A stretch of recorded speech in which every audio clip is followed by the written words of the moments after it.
Knight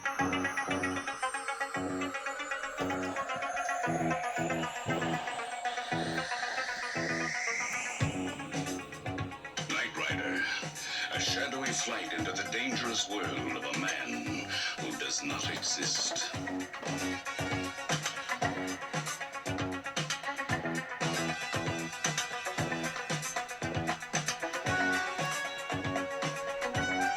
Michael Knight, a young loner on a crusade to champion the cause of the innocent, the helpless, the powerless, in a world of criminals who operate above the law.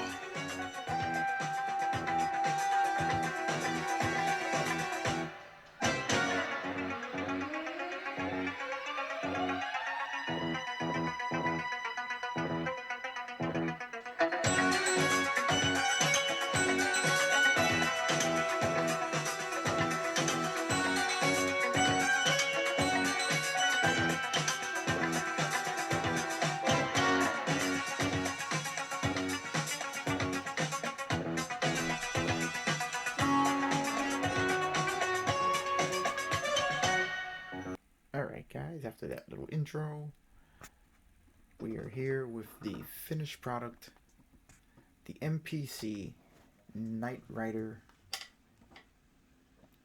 Knight Industries 2000 or kit. This kit has been, it's been something. This is an MPC reissue where all they did was reuse the original tooling from all of their Firebird kits, which they have constantly recycled, and just added a few bits and pieces here and there for each individual version of the car. This one is the body of a Trans Am. It's a 1982 to, I guess, 93 or 92 F body, which is a third gen Firebird. And since it maintained basically the same body with just cosmetic changes for all those years, what they did was just use the original tooling for the same body from 1982 and just updated it as the car model changed. So when it came time to make a model of kit, what they did was just add a new front and rear bumper and interior pieces and called it kit. Now this is made for a interesting modeling experience. As you can see, I got it all together with the scanning light. If you've been following this build, you know this scanning light is from Evan Designs. It's a great setup that he sells, which is a control board with all 6 LEDs set up, and basically you just install them in whatever fashion you like. The most difficult part of it was getting the light diffused just enough so that you can see the one bright LED moving back and forth with a trail of light following it to simulate what was going on the show. Or if you're a Battlestar Galactica fan, the Cylon Eye. As this was exactly the effect that I was going for. I'm very happy with the way it turned out. Now, apart from that, I also received from Evan Design a flashing LED setup, which I have installed into the instrument cluster and TV cameras just to add a little animation to the interior there for kit's high-tech dashboard setup. You know, for as low quality as this kit is, and I'm sure for 1982 when it was first introduced, this was a good kit, but by this point the tooling is tired. There's flash everywhere. It requires a massive amount of cleanup, and fit is mediocre at best. You're gonna have to do quite a bit to get everything just to line up properly. But once it's together, as you can see the interior here, once it's painted and you put a little extra effort in, this makes a respectable looking kit. So that's just a quick overview. Let's go look at some of the custom touches I've added to it. Now I left T-tops removable as I would like to display it with the tops on or off. Gives me the choice. You can see the dash as I described in this build series with the flashing LED lights. I've also customized the overhead control panel setup using some of the extra decals in this kit. Let's see if we can get focus on that. The lower control panel there. The button pods on each side of the steering wheel are all fully detailed. The vehicle is carpeted.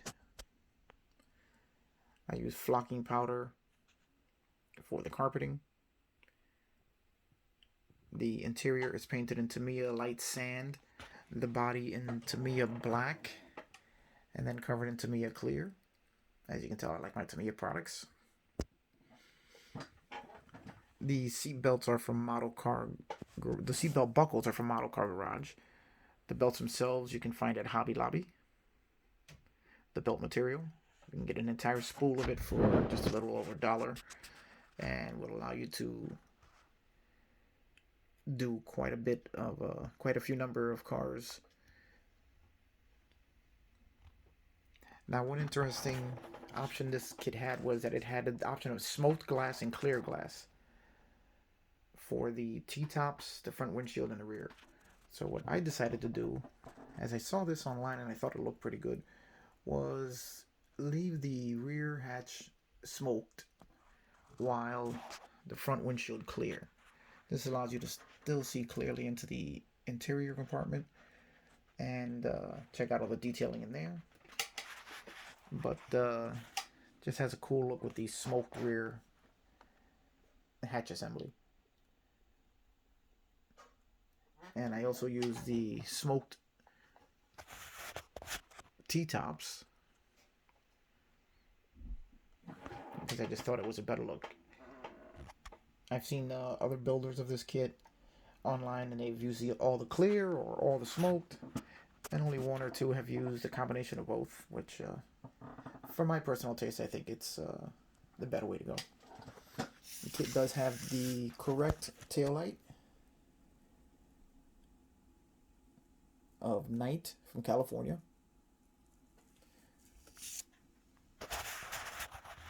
The mirrors I covered in my last video are a nightmare to install, as there is no real mounting point. Let me see if I can give you a little light on that. For the mirrors. So what I had to do was actually install pegs into the mirrors and drill holes into the mirror mounting areas so that I have a way of holding the mirrors on there while they glow, while the glue dries. There was also no mirror glass in the kit, so I had to do that with using bare metal foil to simulate the mirror glass, and all of that solved my issue with the mirrors. So if you're going to be putting this on, prepare to be very frustrated by these mirrors as you're putting this car together. Alright, now let me show you the setup for the lights in the nose.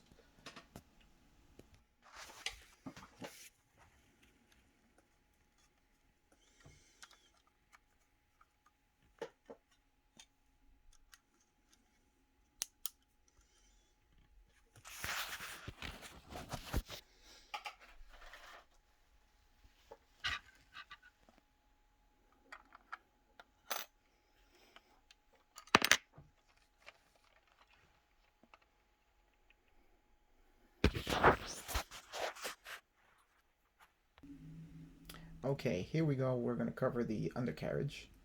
I had a mistake with my camera.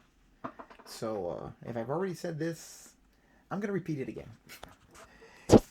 KITT's got a high-tech undercarriage. This is the biggest departure from the uh, stock Trans Am that you may be familiar with.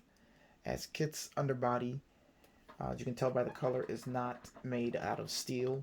It is actually made out of a lightweight, high-strength titanium-based alloy, which helps to protect the undercarriage from all of the stresses caused by KITT's jumping ability, the high speeds at which he travels. That is then also covered over by armor plating to protect all of KITT's uh, additional upgrades. Now this here, let's start at the front. This is our cooling system. You can see this extra large radiator laid flat, as the Firebirds are bottom breathers. It's laid flat so that it can take maximum advantage of the air going underneath the bumper to provide cooling to the turbine engine, which sits here. This is the underside of the engine. This turbine engine is providing thrust to the two jump jets underneath the body. And those jump jets give KITT the ability to fly through the air. We've seen many times on the show. Now that it leads to the rear electric diff. Not really a differential, but a high torque electric motor, which powers the rear wheels to allow KITT to reach those incredible speeds that he reaches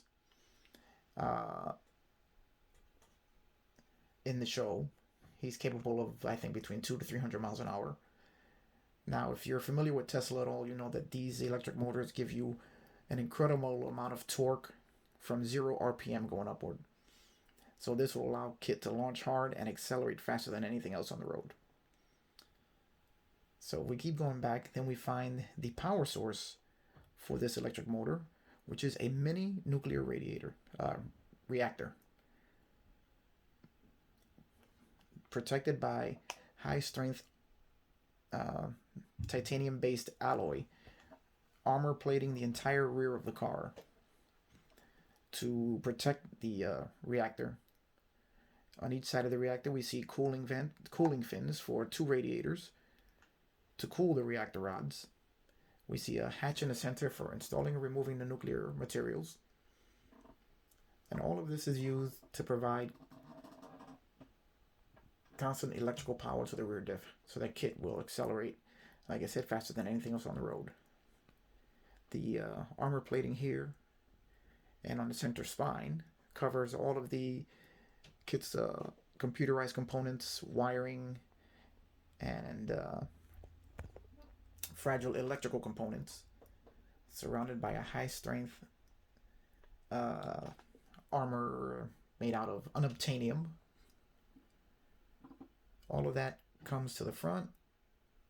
Here we see more armor plating, which covers the ducting and all of the components required for the jump jets.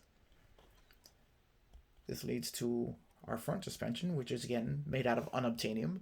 The control arms are made out of a super high strength alloy, which protects, to deal with the stresses of the constant high speed acceleration and the jumping up and down of that the vehicle does. So that is my in-universe explanation for how KITT works. Now, all of these metal components are photo etch part. Well, not photo. These are. If you go to Hobby Lobby, you'll find Metal Earth, which has a ton of these kits, which are small model kits made out of flat sheets of steel. And these kits provided me with quite a few greebles to use as KITT's high-tech underbody components. It's amazing what you can do when you kit batch from several different medium. Now that we've covered how KITT works, let's cover issues with the actual plastic kit itself. One of the problems is this kit is supposed to have posable steering. Now, one issue I had with assembling this kit is that the chassis doesn't sit far enough back into the body to allow the wheels to steer past the new past the front bumper assembly. So basically, you're not going to turn much more than that, because then the tires hit the front bumper because they're sitting too far forward. The entire chassis sits too far forward in the body. Has to come back a couple of millimeters more to center the wheels, and then you'd get better steering. Don't know if this is happening with all of these kits or if it's just mine. It's a minor annoyance.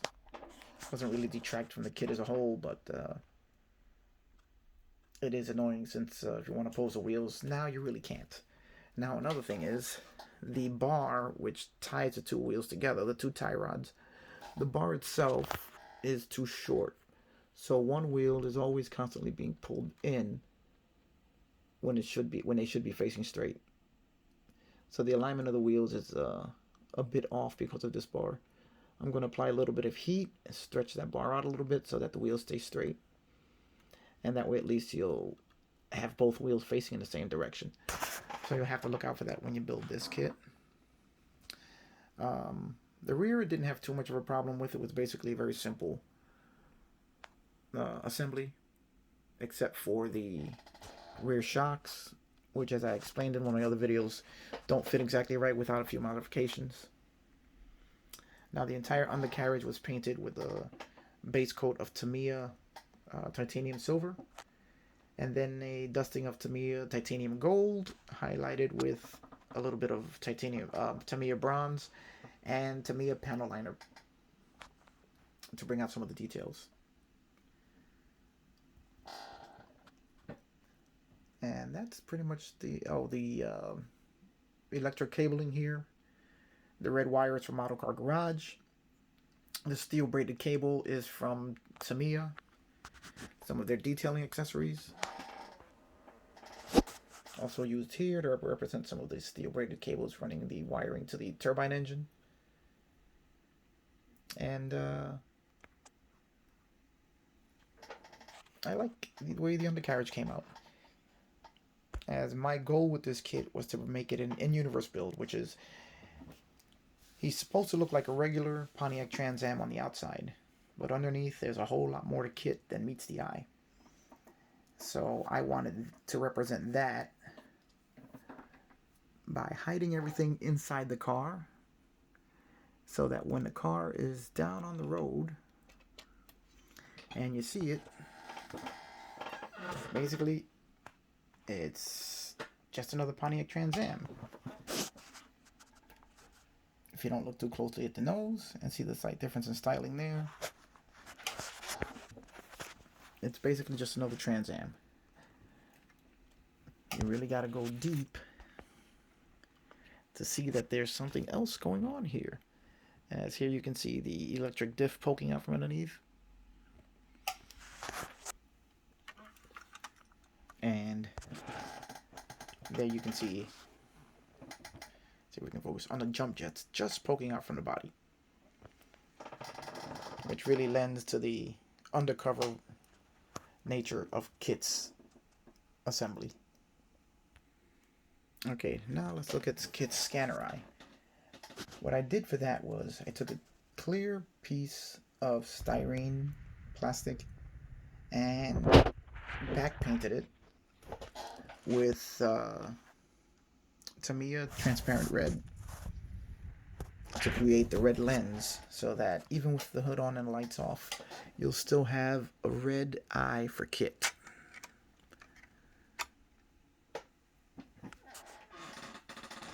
So the red eye is still there even though the lights are off. So you always know that kit's there. I went over the entire build of the lights in this series. If you're interested, you can go and take a look and see exactly what I did there. But other than that, that pretty much does it for this build. As you can see, there is slight, very, very slight posability to these wheels. Okay, and that pretty much is a wrap for the MPC Knight Rider 1/25th scale kit with all in-universe build with all of my modifications. Time to get started on the next project. If you guys want to keep following along and you like what I'm doing, why don't you give a like and a subscribe? And I guess I will see you on the next build.